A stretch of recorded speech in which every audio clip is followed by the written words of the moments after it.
I'm gonna be perfectly honest with you guys. I'm a little disappointed in how Mario Kart Wii turned out, but I'll explain about that later on. First, I'll talk about the new stuff and the great stuff, like the Karts and Bikes.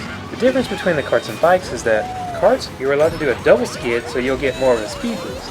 With bikes, you only get one, but you're allowed to do wheelies to get you more of a speed boost. Also new are the wall and air jumps. By pressing up on the D-pad, or by shaking the Wii remote, you'll be able to perform tricks in the air that allow you to gain extra speed boost when you land. And by doing either one of those, you'll also get little boosts by speeding over little bumps.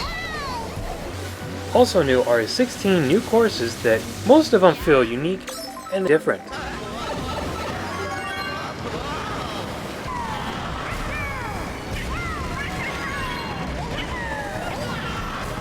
Also packaged in are 16 classic courses from the past Mario Kart games. Nostalgia rocks. And while online mode isn't exactly new, it's still a great feature to have. From here, you can actually send little text chats that are already made to send to everybody else who's in a friend match with you. From here, you can gather information and decide on what you want to do next. In the online mode, you'll have many different matches such as Team Coin Runners,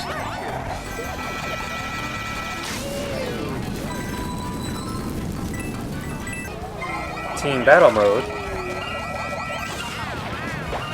and even Team Races, which I find distinctly horrible when you have an odd amount of people playing.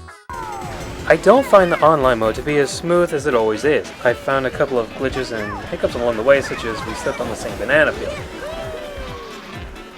And I'm also going to start to be talking about the things that I didn't like, such as how in the 3 class characters, there's nothing different about them, so there's no reason to pick them. You can play as your Miis, but they look horrible in the outfit, and they sound ridiculously goofy.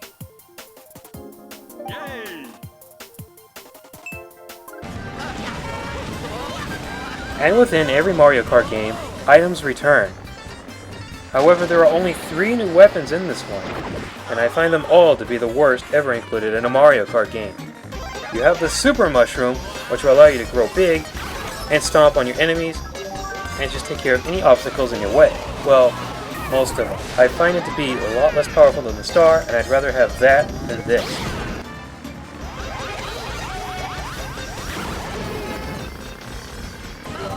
Then you have the Pow Block.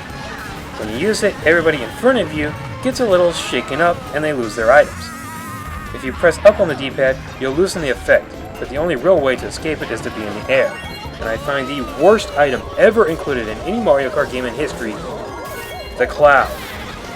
It gives you a speed boost, but once it runs out of time, you shrink.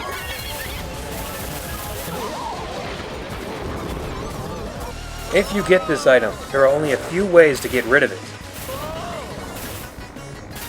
Give it to someone else. Sorry, Silva.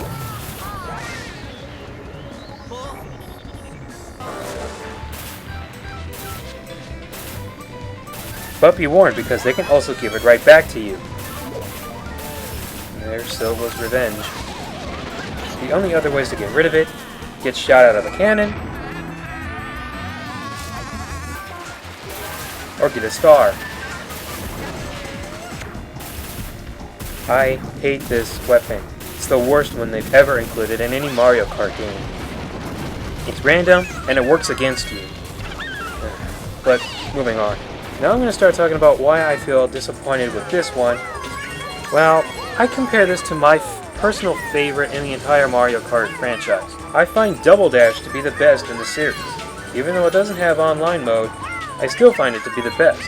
Mainly because you could ride with 2 characters, and all the characters, well, most of them, had a special weapon. So if you had 2 characters, you had 2 special weapons that could be used for a mix of strategy. So while the sense of strategy and a lot of different variation of weapons are gone, there's still a lot of fun to be had with this Mario Kart game.